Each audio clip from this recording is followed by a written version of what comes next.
Erev Tov, everyone, and welcome to the Maimon Beit Knesset on this somber Tuesday. Um, Again, it is Tuesday evening. It is 8 p.m. here on the west side of the United States, here in the diaspora. This is the Maimon Beit Knesset, and therefore it is the Rabbis Discuss.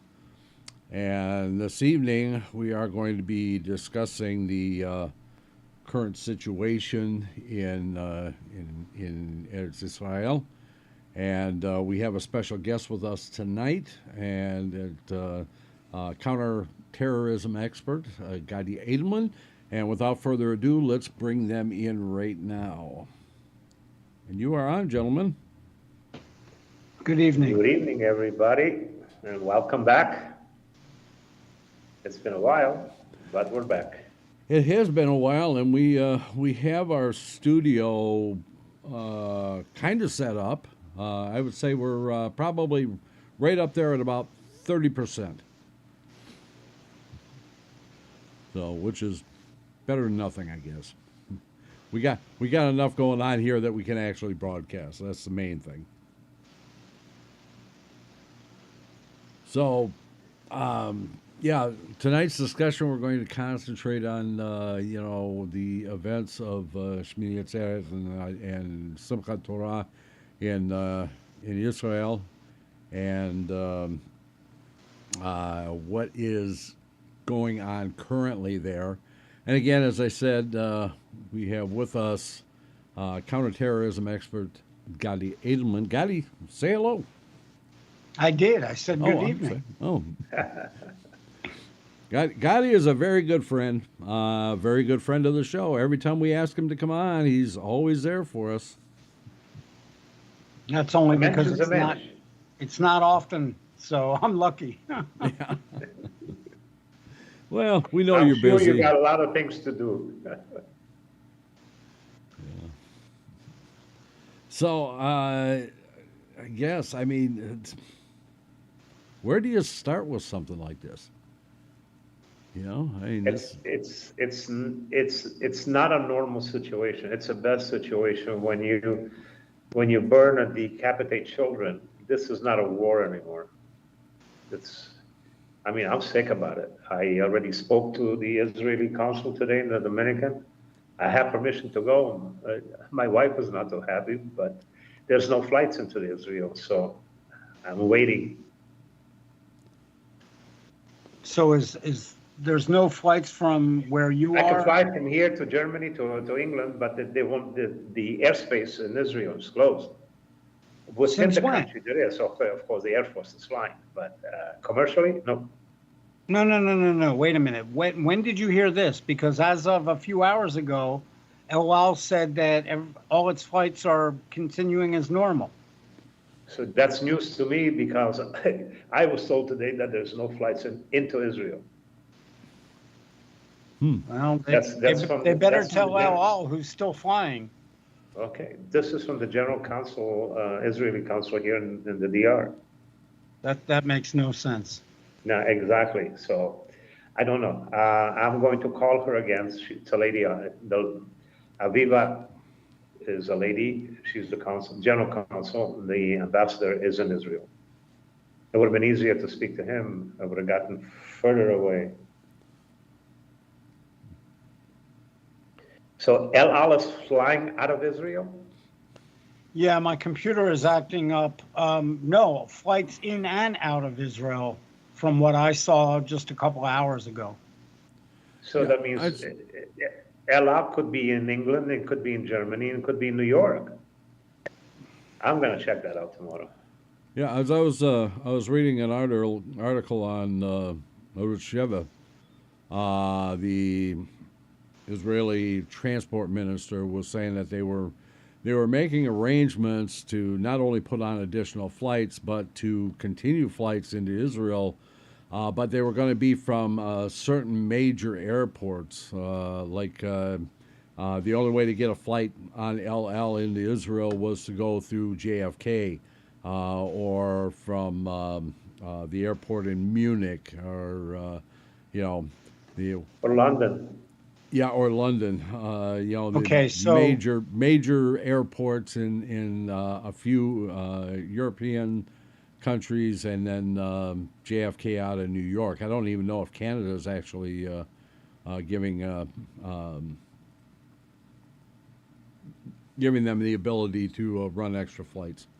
all right, so I'm on the El Al website right now, and on their homepage at the top is a very big yellow bar. It says, following the current events, flights are held as scheduled. We offer flexibility in changing and canceling any flight tickets. So, and this is what I saw earlier when I went on to look. So as far as, yeah, and then earlier yesterday, a rocket landed near Ben Gurion, and Ben Gurion Airport said they weren't closing and everything was acting normal. Well, all except for the foreigner that they arrested in the airport. Did you read about that one? Which foreigner? Well, they arrested a foreigner who was in Tel Aviv or in the airport there, dressed as an Israeli soldier. Well, that was stupid on him to do that. Oh, no kidding. Well, I guess the question is, was he trying to sneak in? He could have been shot too. Very easily. I don't know. I don't know. Is the security that lax in Israel now? Because nobody could beat Mossad but I don't know. I was talking to Aryel. I just I said to him, I says, I don't know. Could it be an inside job? I don't know. I don't know. With all the bickering that's going on in Israel, I don't know. Well, what I had heard was that there was a cyber attack, just prior to the incursion into the country, and they think coming out of they believe it was coming out of Iran, which is, I would say, is probably a fairly good guess. Yeah, but they also say that Egypt gave the intel to the Israelis 10 days before it started. He said, "Watch it, there's something going on." So I don't know. Well, Egypt is saying that, and Israel is saying, no, we didn't get any intel from you, and the U.S. is saying we didn't get any intel either. I don't know. So the cyber attack theory has not been confirmed yet by Israel. Right. So I don't believe it.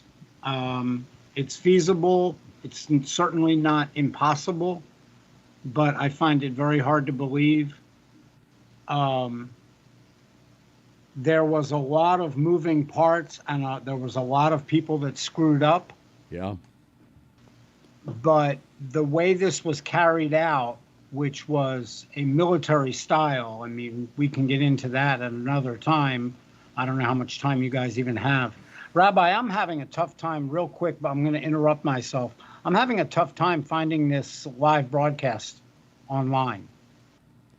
Oh, well, it's on YouTube. I'm on YouTube, and I'm on your stories page. Okay. Did you click on the live? On what? Should be a tab that says live. If you go to the videos. Let me go to videos. No live tab. No live cast. Well, I got people in the chat room who would argue that point. Yeah, that's what I'm saying. There's no live tab on my screen, but I'm on the Rabbi Nachman story. Let me do this. How about if I let me see if I can get you the link through Skype here, and then you'll be able to go directly there. Let's see. Get back over to Skype here. Skype is somewhere. It's here somewhere. There it is. Okay, let's see. There's the chat button. Technology. Yeah. So while you're doing that, I'll tell you what I've been told and what I have heard through sources. Okay. I I don't know if either of you are familiar. I'd hate to use this analogy, but I don't know if you or anyone in the audience is familiar with the TV show called Air Disasters. Yes. Okay, Yes. so I call that show, I swear I will never get on an airplane ever again as long as I live. But this TV show known as Air Disasters, every single episode, they explain as they forensically figure out what created whatever the disaster with the airline was. And it's never just one thing. It's always, it might be a part on the plane that's bad, and then a mistake by the pilot or the co-pilot, and then another mistake by the flight engineer. It's a multitude of things. Daddy. If one of those hadn't happened, the airplane would still be okay. Yeah. Okay. The best analogy I can give as to what took place, Hamas breached the fence. And first and foremost, we need to understand it is not a wall. I have been screaming about this stupid fence since the day they put it up. It is not like the wall that runs between the West Bank and Israel proper. It is a fence. They breached that fence, which you can shred with a bulldozer, no problem, in 26 different places simultaneously. And at the exact same moment that they breached that fence, they inundated rockets into Israel. So what happens when you have all these rockets coming into Israel? Everyone looks up. And they breached the fence. Now, there are sensors along the fence. I realize we could argue, but here's the thing. Israel has become so complacent. Number one, it was one day after the Yom Kippur War 50 years ago. They should have remembered it's a Sabbath, it's a holiday. Yep. What happened the last time? But putting that aside, they have become technologically so advanced with all of the sensors and all of the technology along this fence that they began to forget about using human vigilance. And they're relying on their technology. And their technology is far and advanced above and beyond the primitive way that Hamas breached the fence. That's all we need to understand. Were there people that should have known better? Absolutely. Did the intelligence in Israel, Mossad, Shin Bet, whomever, did they screw up? Absolutely. And I can guarantee you that 6 months to a year from now, when this is finally over, for lack of a better term, Israel, if it's one thing they know how to do, it's investigations. And it would not surprise me that not only the general in charge of the Gaza envelope sector for the IDF, the defense minister himself, and possibly even Benjamin Netanyahu will all be forced to resign. Because the one thing Israel does hold is those at top responsible. So right now, the main concern is not how did this happen, but the main concern is flushing out the terrorists. And as you guys probably know, right before we came on air, they just caught and killed more just outside of Ashkelon. There are still terrorists within the borders of Israel. And before they can even think about going into Gaza, they need to clean up their own land inside their own borders. Right. So that's my spiel on what I know thus far. When you were talking about the program that shows you all the things that happens to let's say to a commercial airliner, I can tell you I've got probably close to 18,000 hours in the air in 22 years. So I know I've flown fighter jets and I have flown commercially, sometimes when they needed me. So I will vouch you that 99% of the time it is pilot's error. Why? Because it's, before when they only had VFR and ILS, instrument landing and visual, they were forced to go in every month and go into training and to retrain themselves, because you get lax, because 99% of the time you're on autopilot. Now, in the last few years, the major airports have come out with the ALS, which is the auto landing system. You don't have to do anything, especially when you have, bad weather. It's easier to leave the computer, because the computer doesn't think. The computer only does what you tell it to do. And, when you're on 500 or 500 feet, or you're reaching minimums, if something happens, there's just no way to recover. So I would say 99% of the time, Well, it's pilot's error. Yeah, I have no doubt with your experience behind the joystick, as it were, that you're correct. But don't miss my point. I don't want to get off on what causes airline crashes. I'm just making the point that there's a lot of moving parts, and they all screwed up. Yes. And I believe the biggest part of it is Israel's technology. Hang on. We got more rockets coming into Israel. Yeah, I heard that. Yeah.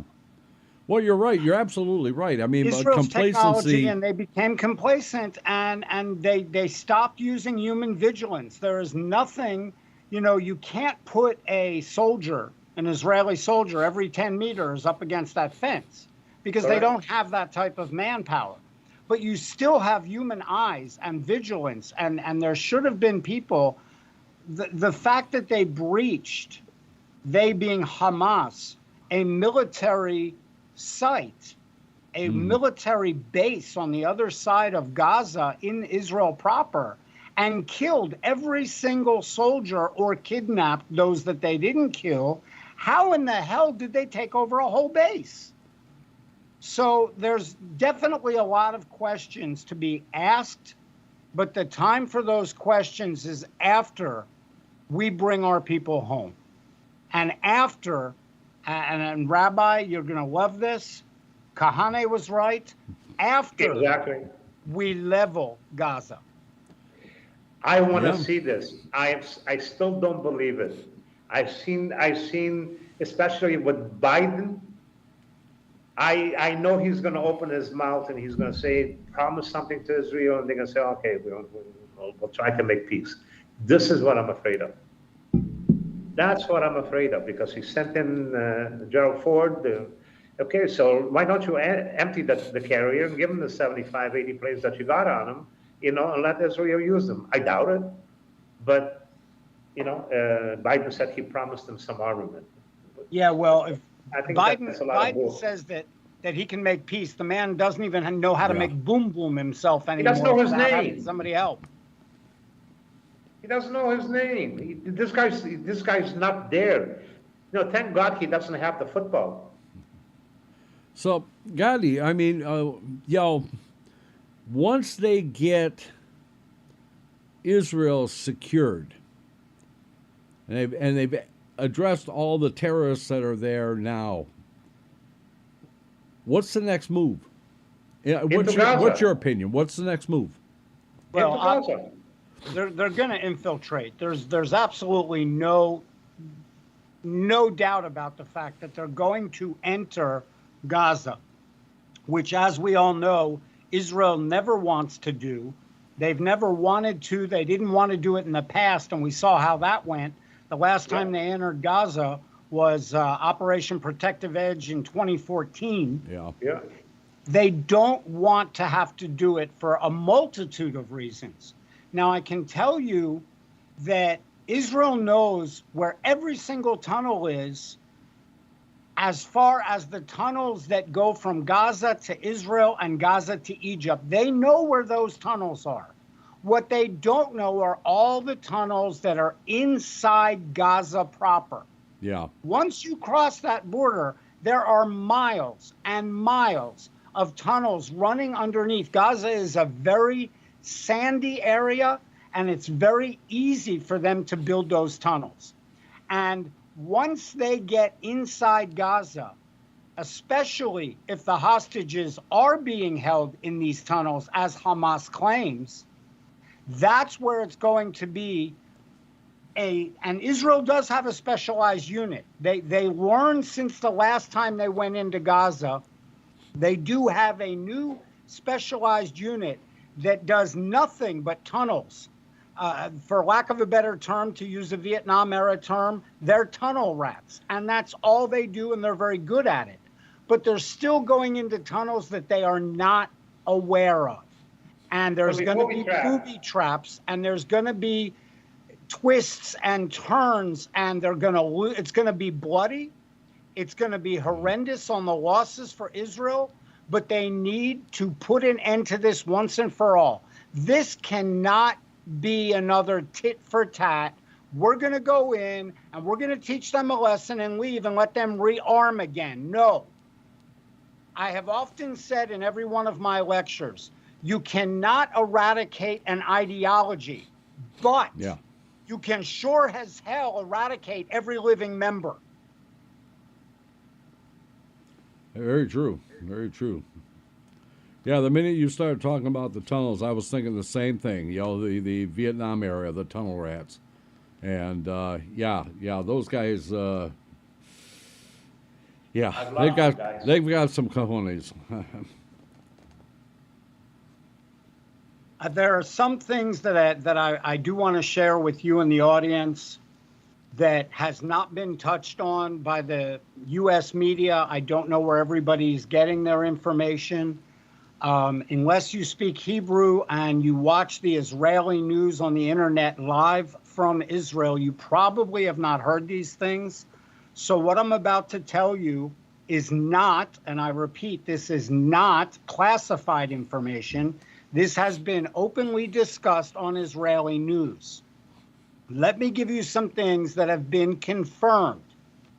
Number one, we all know Iran was behind this. Yes. We all know Iran gave them the green light to do this. We all know Iran funds them, they being Hamas, and we know that Iran trains them. Right. Here are some interesting facts.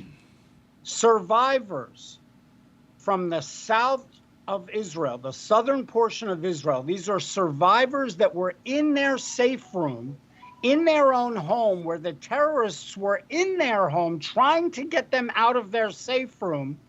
Survivors, many of them, said that these terrorists were not speaking Arabic, they were speaking Farsi. Right. Now, for those that don't know, there's only one country in the entire world that speaks Farsi. Iran. That is Iran. And that means that these people, these barbaric bastards, were not trained by Iran. They were not Hamas that went there for some training. These were Iranian Revolutionary Guard soldiers. Now, I want you to consider that and think about what Israel is dealing with now. Because Israel is going to want to cut off the head of the snake. And the head of that snake is not Hamas. Right. The head of that snake is Iran. But with Iran, you're going to have to use nukes. Depending on how this goes, are looking at the beginning of World War III. Yeah. Yeah, because they're going to have to use nukes. Everyone needs to understand that. Another piece of information that has been confirmed, anyone who has seen any of the videos that were taken by Hamas or any of the still pictures that were taken by Hamas and uploaded on social media, it was very interesting because most of them were carrying American M4 rifles, right, otherwise known before as M16s. They were wearing tactical gear that looked American. Well, guess what else has been confirmed? And this is via the serial numbers off of some of the weapons that Israel took back from the terrorists during the last 3 days. Those weapons came from the weapons that were left behind, thank you again, Mr. Biden, in Afghanistan. Yeah. They're not talking about that in the mainstream media. Why the hell not? Because I'm not going to say it. Well, it's no, not you don't worth it, have to. you That know. was a facetious question. Yeah, it's we knew those weapons were going to end up in the hands of terrorists. We knew it, and now we got the proof. Yep. I mean, and you know, And the Yiddelach in the United States still vote for him. I just, my stomach is turning and I'm sick about it. But it is what it is. You know, this you cannot change their mind. You got Jewish people in the government, in the House and Senate. yeah, Yeah. So where are these fellow Democrats? And I am specifically pointing at the Democrats right now. When you've got Jewish Democrats, most of the Congress and Senate that are Jews are Democrats, as we all Yep. know. right. Where the hell are they when Ilhan Omar, Rashida Tlaib, and AOC come out with these freaking statements of, well, okay, what happened, happened. Now we need to set our weapons down and have a ceasefire. Right. Or, Yeah. well, Hamas is a freedom fighter organization, and I'm not saying that Israel got what they deserved, but we can kind of understand that things on the ground need to change because of the apartheid Israeli state.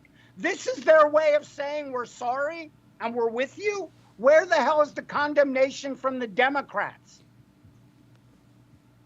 Yeah. You're never going to get it. Of course not. So, I mean, that group should have been censured by Congress numerous times for their anti-Semitic statements. Here's my question. Who, I mean, I love the United States, but who in God's name gets these people voted in? Don't people think, you know, there was an interview of AOC and she was asked, you know, about people traveling to the moon and to the Mars. She says, well, we can also travel to the sun. The guy said, huh? Yeah, she says, but you have to travel at night.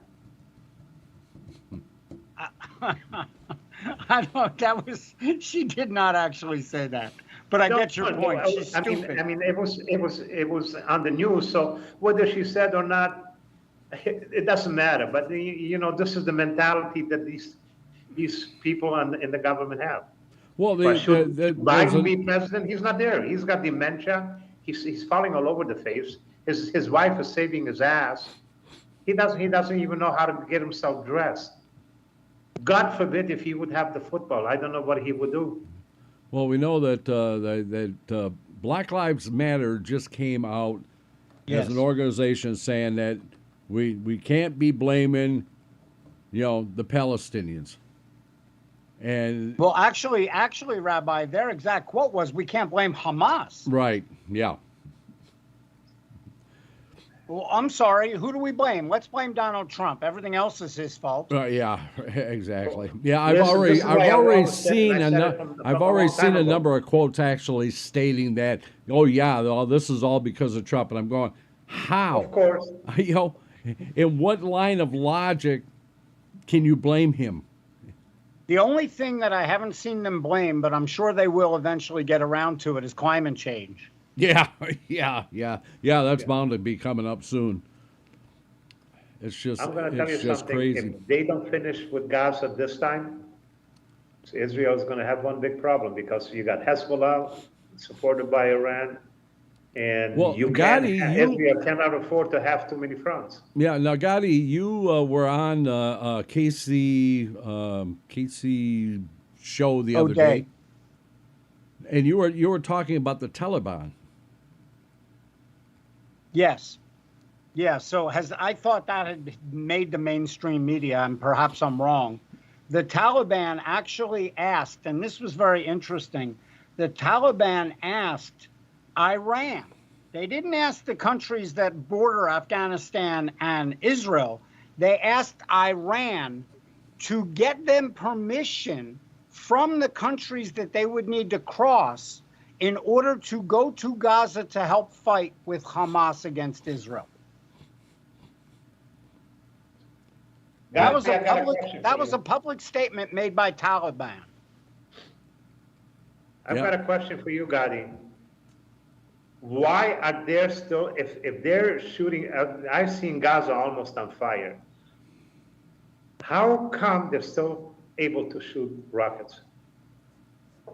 So you have to understand, and you can put it into perspective this way. If you think about the last time that Israel really went and had a battle with Gaza, it was back in 2021. They being Israel, dropped and shot more missiles into Gaza in one day than they've done over the last 3 days. Think about how much they just moment after moment after moment was rocket, missile, airplane, missile, helicopter, drone, missile. This time, they're being very cautious because they know there's Israelis on the other side. And they cannot just inadvertently go in and bomb the hell out of the place. This is why Gaza and Hamas did what they did. They knew that Israel was going to come in after a massacre like that.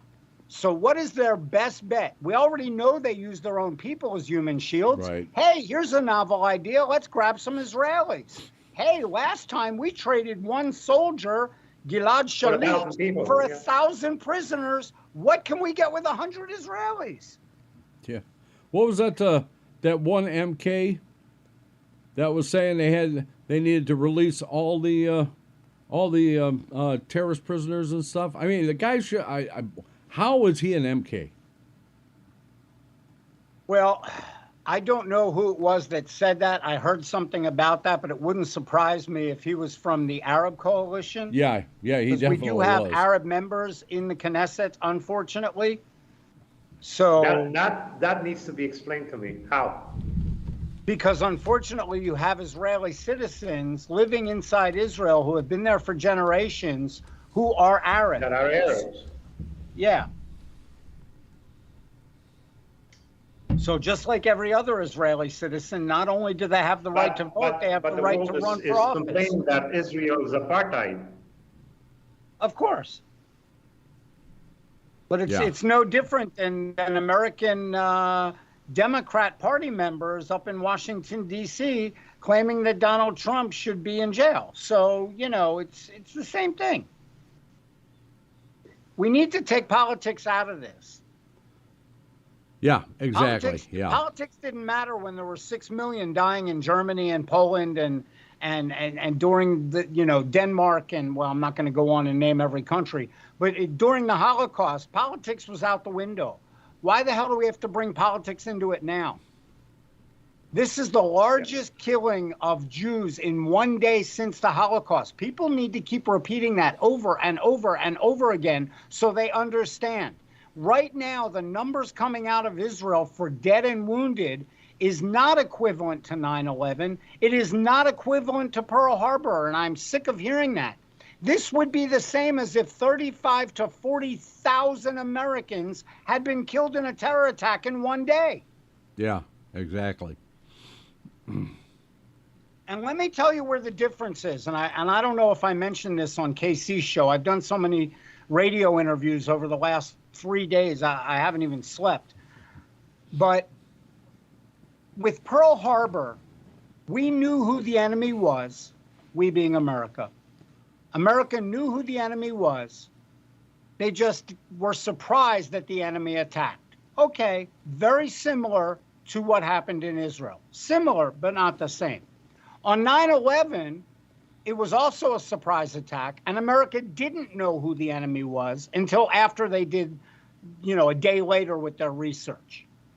Again, not the same as what happened in Israel, but here's where it's totally different.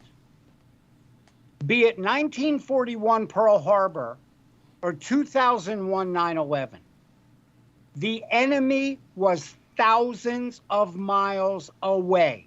Japan attacked Pearl Harbor from thousands of miles away. Mm-hmm. Al-Qaeda attacked America from thousands of miles away. Hamas is Israel's next door neighbor. This is not something that they can say, they're not going to bother us again. They're thousands of miles away. Right. And if America went to Afghanistan after 9/11 and went and joined World War II and dropped 2 nuclear weapons, atomic bombs on Japan, what in the hell difference is it? It's worse because it's their next door neighbor. This crap about ceasefire, and it's nothing but retaliation, and don't use excessive force. I'm sorry, that all went out the window when you started burning babies, raping women, and cutting off their heads, and then dragging them through the streets of Gaza. Yeah, this MK that I was talking about is Maimon Beit from the Hadash. He's the Hadash leader. And he's well. That's not the joint party, which surprises me. Yeah, it says occupation remains the main problem. I'm calling BS on that one. Number one. Yeah, well, when Israel starts occupying Gaza, then we can understand it. But they haven't done that yet, not since 2005. Yeah. I have the question. Are they going to finish the job? I honestly believe that they have no choice this time, Ancel. And I'll tell you why. I've spoken with many, many Israelis since Saturday. I have watched hours upon hours of interviews with Israelis in Israel, those that are in the army, those that are high up in the army. And this time, and I'd hate to use the term thank God, but this time I think that finally the gloves are off and Israel has the attitude that Golda Meir had famously in 1973 during the Yom Kippur War, when they were begging Israel to stop once Israel had turned the tide and was starting to win the war. And Golda Meir famously said, and I won't use the same language she did, but God bless her, F the world opinion, this is our survival. Yeah, exactly. Yeah, that's Daddy, this comes down to survival now. Word. Exactly. This cannot stand because we all know as Jews, if you let it happen once, it's gonna happen again. Yeah. This is a country that was, the only thing that came good out of the death of over 6 million was the fact that Israel became the homeland for Jews again. There was somewhere on earth where Jews could feel safe. This cannot stand. And I think the Israelis in charge, including Netanyahu and the defense minister, and certainly every soldier on the ground with a weapon, knows this. The people don't seem to. You had kind of touched on this earlier, but people don't see the geopolitical ramifications of what is actually going on here. People don't realize that basically Israel is the tip of the spear. Yes. That if Israel falls, if they were to be able to eliminate all the Jews and Israel, then do you think they're going to stop? No, they're not going to stop. Of course not. The only thing between them and getting into Greece is Crete, and Crete is half Muslim. They'll be right back. We'll be right back into the 900s again. Listen, mark my words, Rabbi, and I hope I'm wrong. I pray I'm wrong. But 6 months, a year from now, let's see whether or not Israel was to blame for World War III, because that's what this could lead to. Oh, yeah. Let me tell you, Gadi, no matter what, we have been blamed from day one. Of course. The war began. So this is what I said. Go in, eradicate them. You're going to get blamed anyways. Doesn't matter whether you do good or that you do bad. Go in and do what you have to do. Do the job. You're going to get blamed anyway. So who cares? Well, Israel is finally smart enough that they're trying to be proactive rather than reactive. And if you go on the IDF social media, I don't care if it's Facebook, Twitter, whatever they're using, go and look at the videos that the Israeli military, the Israeli Defense Forces are putting out on their social media, because they are being proactive, thank God, for the first time I've ever seen it, with such videos and such fantastic editing and such wonderful voiceover explaining, hey, we're going in, there's going to be a lot of civilian casualties, but look at what happened to us.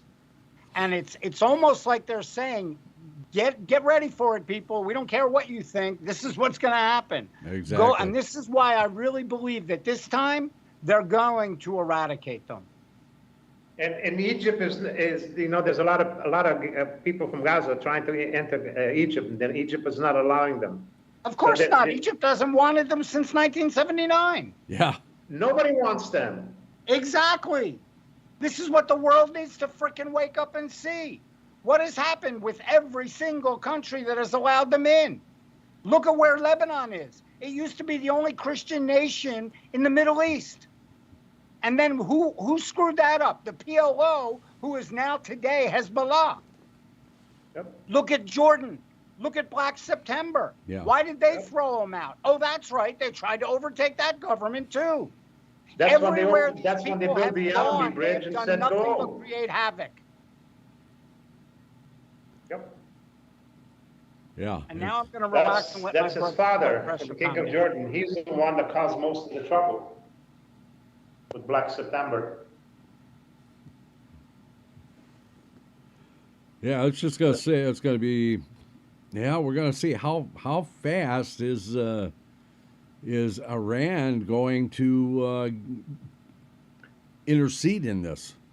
I mean, other than being a proxy war. When it actually is no longer a proxy war now, is it?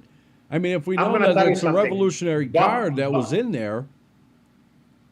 Listen, bombing of Iran with nuclear weapons has been on the table in Israel for years. Because that's the only way because Iran it's a distance there. And that's the only way you're going to beat them is just pummel them with some nuclear weapons. That's the problem.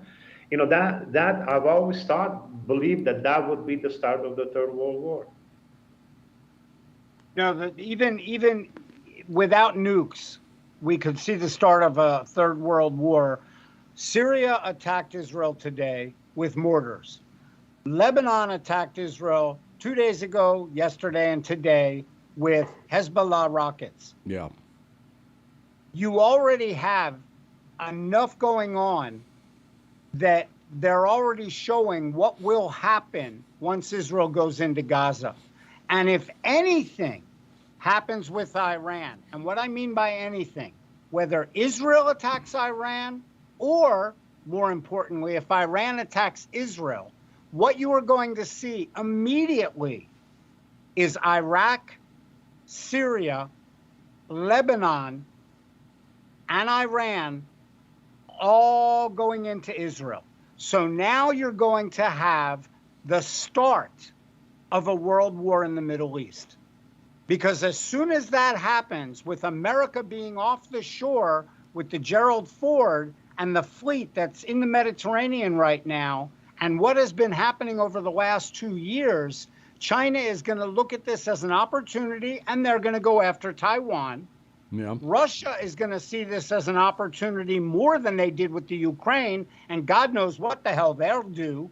And North Korea is friends with all of them, I might add. Russia, China, Iran, and North Korea have all been selling and trading their own weapons back and forth. So you are going to see, long before a nuke is dropped, the beginning of World War III. Well, on that happy note, yeah, right. Yeah, we're at our halfway point, and we're gonna take a 6-minute break. I think everybody could probably use it, and we will return. I'm going to turn you down for just a moment, gentlemen,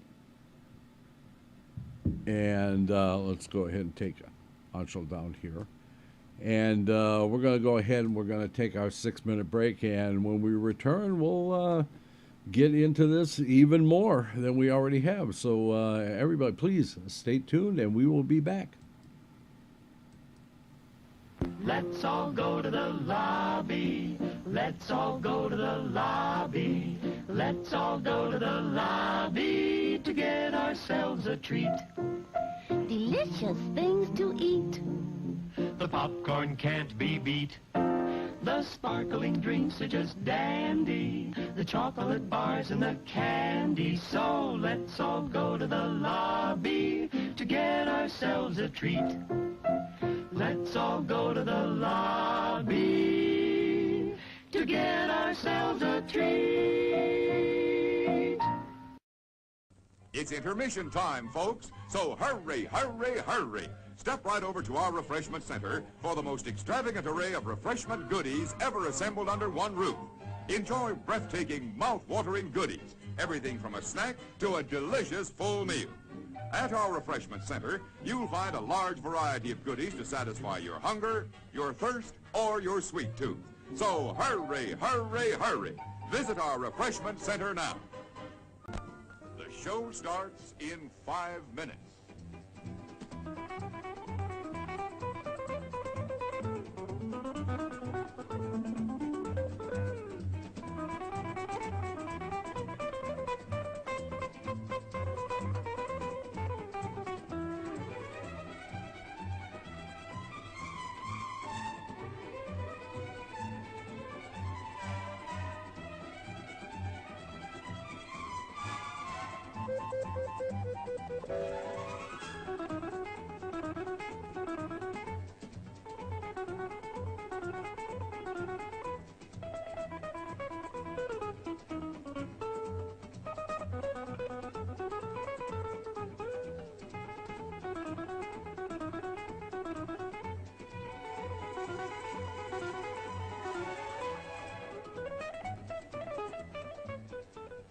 The show starts in 4 minutes.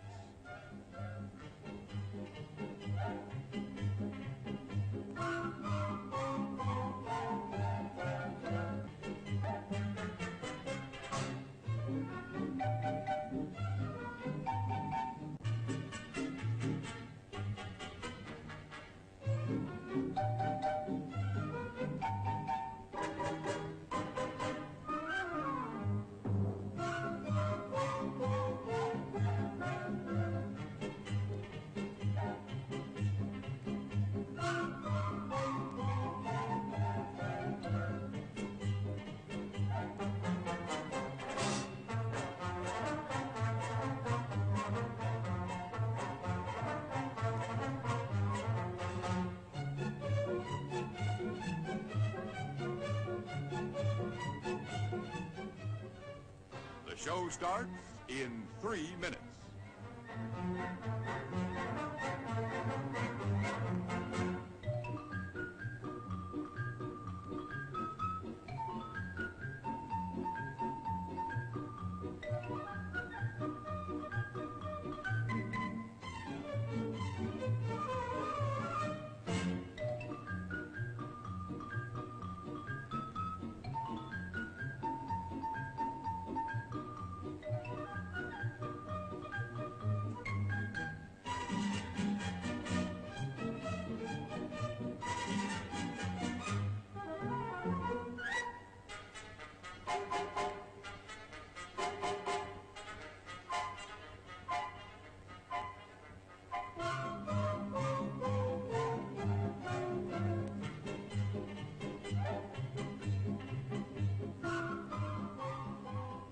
The show starts in 2 minutes.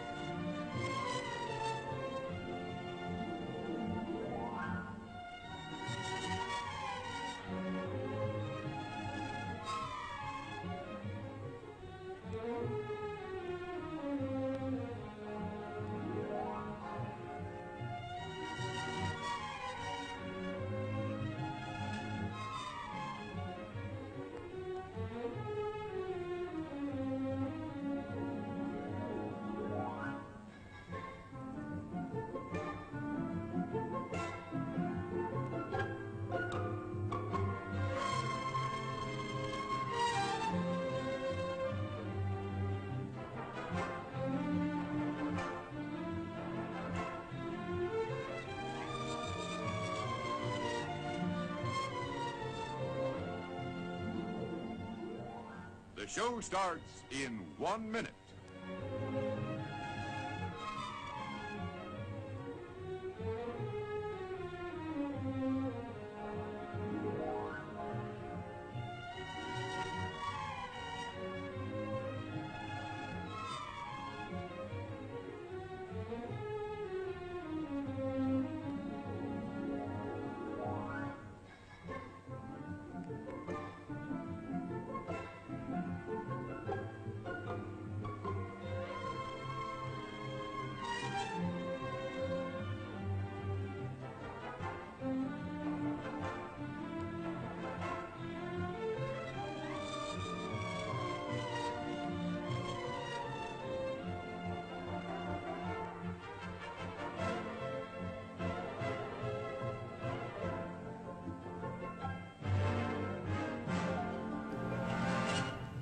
And now, on with the show. And we are back. I want to hope everybody, I'm not going to say I hope you're enjoying the show, because this is not a show to be enjoyed, but I hope you're getting some information out of the show that you normally you haven't been able to get on the media. Let's bring Rabbi Ancel and Gadi back in. Are you back with us both? Yep. Yes. Gadi? Okay, Gadi, I want to, before we go into this, okay, Gadi, when we went on break, you made a statement to me that you were sorry about going off and ranting on. And this is exactly why I wanted you on. I wanted you to have the ability to go on a rant when you wanted to, because I want everybody in the chat room, anybody who's going to watch the 671 subscribers that we have, and anybody else who comes across this, to know that we Jews are pissed, and we are not going to take this crap anymore. You know what I was talking, during the Yom Kippur War when I was there, and Gadi was right, they were begging for peace. They were begging. And there was and I said, there's never going to be peace. They're not human. The only thing they know to kill Jews. That's all. That's all in their mind. When you take your own son, 10, 12, 13 years old, and you put a machine gun on him and teach him to go kill, that's not war anymore. It isn't. It's not the way war is. It was never fought like that. And that when you decapitate children and you burn children, that's Nazi Germany. So people better wake up. People in the United States, like I told you, Aryel, I told you always, I love the United States Mises to pieces. I fought with them, not with the United States, for them. And look what's happening in the United States, our own people. Who needs Palestinians, or who needs the Hamas or their as enemies? We got our own enemies, our own Jews. Yeah. Our own Jews voting for Democrats that don't give a damn about Israel. My mother was in Auschwitz for 4 years. She told me the atrocities that the Ukrainian couples and the Polish couples did. They were worse than the Nazis. What does Israel do? Goes and helps the Ukrainians. They're Nazis. You know, I don't believe that the prime minister or whatever, the president, is Jewish. I told you last week, Aryel, my dog is more Jewish than he is. I don't trust him. You go and help your own enemy. I don't get it. You know, I'm so frustrated that there's no end. You got to finish this job. If they don't finish this job, I don't know if Israel is going to be able to take it, because they're surrounded. They're outnumbered maybe 10,000, 20,000 to 1. Now I am ranting. So, Gadi, I'm glad you're here. You can stay as long as you want. I know that you've been on all kinds of different radios and television shows and stuff like that in the past few days, and you still have to work, and you need to get your rest. So if you decide that it's time to hit the hay, be my guest. I appreciate that. I haven't had a good night's sleep since this all started. I'm sure many other people can understand that and probably are in the same boat. Yep. I mentioned Golda Meir before, and Rabbi, you know that I was lucky enough and blessed to be able to meet her. I was lucky enough to meet her in Toronto. Yeah, and I was at her funeral in Jerusalem. She had some of the best quotes, and what amazed me about Golda was not only did she have the best quotes, they were off the top of her head. Yeah. She wasn't one to write down things and use them later like most politicians. But I had mentioned earlier about how we all know that Hamas uses their own people as human shields. Right. Now, keeping that in mind, that Hamas will use their own citizens as human shields, I want you to think about this, one of my favorite quotes from Golda. And I quote, "We will have peace with the Arabs when they love their children more than they hate us." Exactly. That's not going to happen. Exactly. They don't even love their own children. If they did, they never would put them in harm's way. So, this quote from Golda, which goes back to almost before I was born, Mm-hmm. it sums up everything. And it's the same thing what Vegas said to that senator that is now El Capo of the United States. Oh, The only person we kneel to is our God, not to you or to anybody else. that was when Biden threatened to pull I just hope and pray. pull funding away from I from pray every Israel. day, and I just hope and pray that this time they're gonna make sure that they don't survive. It is the survival of Israel, because now Syria is nothing. Yeah, Syria is what? You still there, Ancel? Yeah, Oh, okay. You said Syria is nothing? Israel can beat Syria anytime. Yeah. It's just that there are too many fronts. You got Syria, you got Iran, you got Lebanon, you got Hamas. Yeah, it's too many fronts. There's only so many people in Israel. Soldiers. Right. Yeah. So much armament, they're using up, and these rockets keep on falling. And that's an interesting thing, because I mean, we got word out of the White House that they were sending the Gerald Ford into the region, and they warned other actors not to get involved, or the U.S. would get involved if they decided to take advantage of it. Well, we've had things launched in from Syria. We've had missiles launched in from Lebanon, and the Gerald R. Ford sits out there and does nothing. So you know what I said to you today? Israel needs one B-52 bomber to do some carpet bombing. Yeah. That solved the problem. But this war is not going to be over in a very short time. This is going to go on for a few months. Yeah, it is. And again, it's going to be, and that's the other thing. Where is the UN in all this? The UN, to me, they're the United Nazis. They don't exist to me. They do nothing. They are so ready to jump on Israel, but after something like this, nothing. Crickets. They still do. But I'm not surprised. I'm not surprised either. But I'm saying, that these AOC and Taliban, I'm not surprised with them. To me, they're nobody. Yeah, but what I'm saying is that they're basically, the UN is just basically showing their hand that how much they that they don't care. They don't care about Israel. If terror attacks and stuff like that, that's fine, as long as it's against Israel. But Israel better not retaliate, because they'll come down. They'll. It's like Biden said. You need to show restraint. Restraint on what? On children that were decapitated and burned alive. Just pure Nazi. That's not humanistic. They're not human. They're not even animals. Animals only kill for food.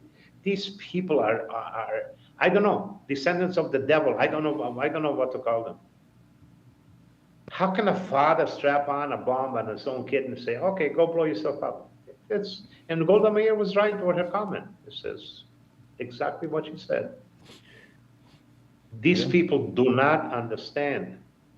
That is the whole problem. It's in their genes. It's been inbred from generation to generation to generation. I was talking about this earlier. We keep talking. There's all this talk about all the innocent Palestinians that are there and stuff like that. And I say, I'm really having a hard time, having a lot of sympathy for the poor Palestinians, because I mean, they're the ones that elected Hamas. They're the ones that keep them in power. They're the ones that send their children to school to learn to hate Jews, to put on plays and dress up as jihadis and have other children, little children, dress up as Jews and have the jihadis killing the Jews to the applause of the parents. And I have very little sympathy for the poor, innocent Palestinians, Aryel, shall I tell them about my recurring dream that I have, or I should say, it's not a dream. Who's that? I forgot to shut off the phone, which we're going to do right now. There we go. Okay. No more phone. There we go. Shall I tell them about my recurring nightmare? They will understand the human side of war. Pardon? I said, shall I tell them about my recurring nightmare, and to show you the real human side of our side? Well, you can if you want. I mean, it's our show. Yeah. I was coming home from taking out a bridge in Iraq with my partner. And we were in Aviano, the Air Force Base, at the United States Air Force Base in Aviano, Italy. So what we used to do, fly out of Aviano, refuel over the Mediterranean, go in for a bombing run, come back, refuel, and come back. Well, I was on my back, and I was probably 75 to 100 miles away from refueling, which was basically the shoreline of the Mediterranean. And I got a beep on my radar. The signal was not of a fighter plane, but I knew the Iraqis, they had the C-130s, because at one time they were friendly with the United States, and they had bought some C-130s. C-130s had the friendly code. So according to Geneva Convention, I called and I said, I identify myself. I says, I know who you are. I'm not out to kill you. I says, you have the friendly code? Please give it to me. 6 numbers. No sound. So I go to the second one. That's the Geneva Convention. We've always followed that. Please identify yourself. Not a sound. So I got on the squawk box and I said, when you hear my last word, and this is my last and final warning, I will shoot. And there was that silence, and I sent 2 sidewinders. I was at 16,000 feet. And when I got there, about 8-10 seconds later, because he was only maybe 15, 20 kilometers away, there were dead bodies flying through the air, frozen. My nightmare is how can 2 pilots decide the life of so many people?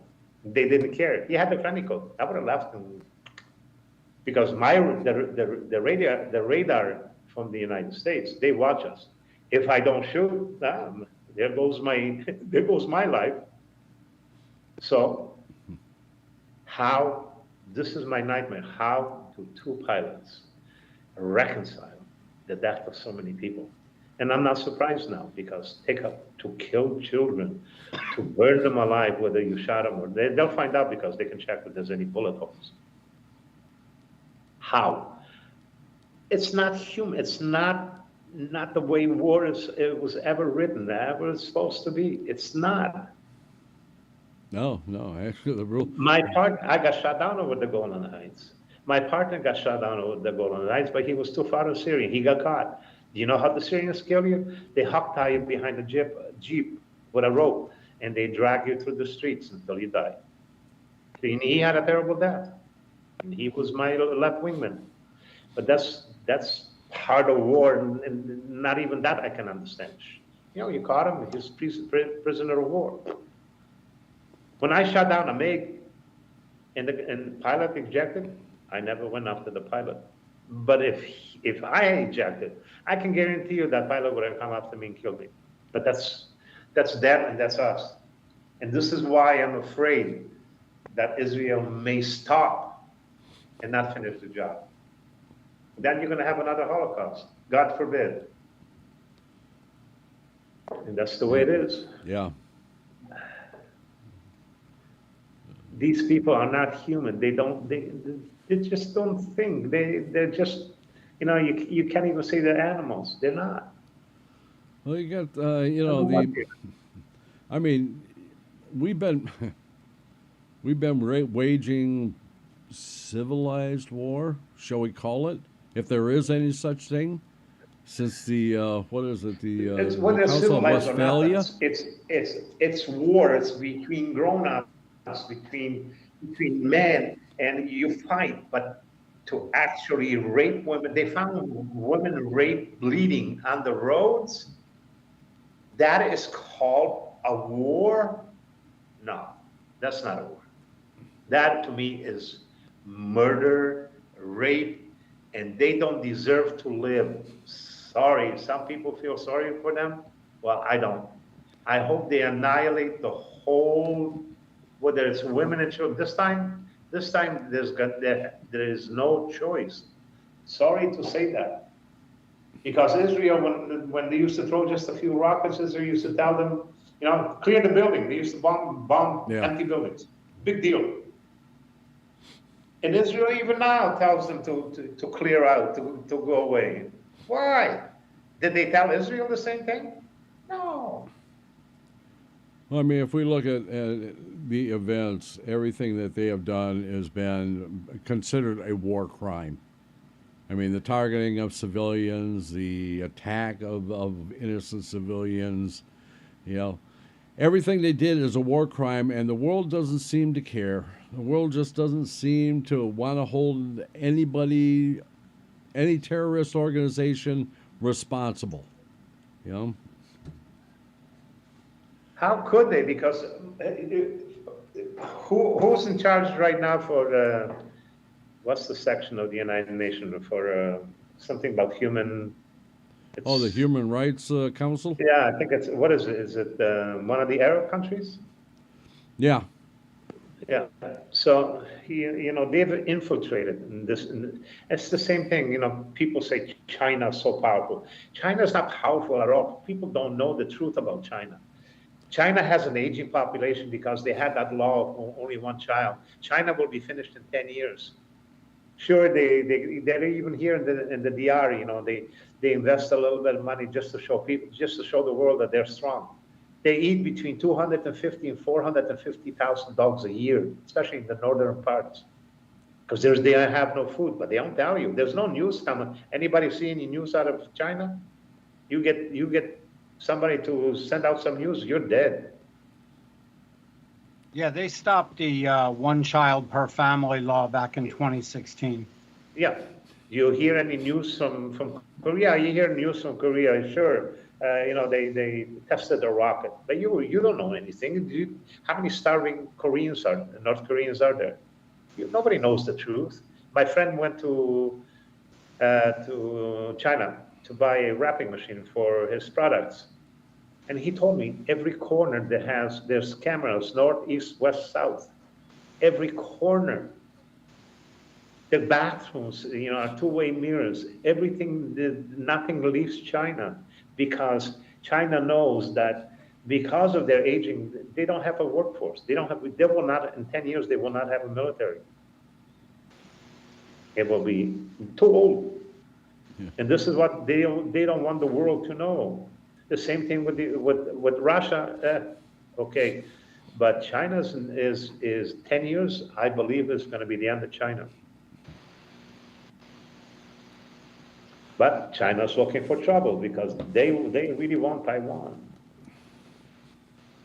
But that's not going to happen. The Taiwanese, most people don't know the Taiwanese. They're fierce fighters.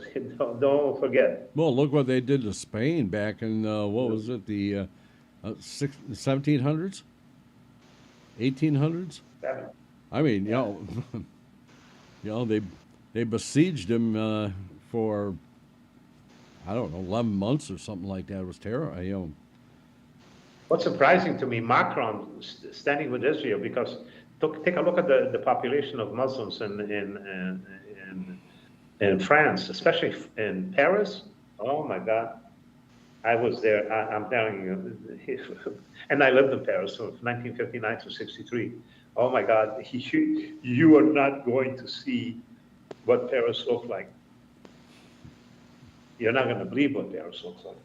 I wouldn't go to Paris now for nothing in the world, even with all the art and everything else. Paris used to be a nice city. Listen, Lebanon used to be called the Rose of the Middle East. So was Iran. When Pahlavi was there, it was just beautiful. I was there. When we went in Israel to the border with Lebanon, to Rosh Hanikra, and those big, huge doors opened up, and you traveled 1 mile, and you had the United Nations, and past that was Lebanon. Well, the Israeli jeeps used to go in and just patrol to see everything was okay.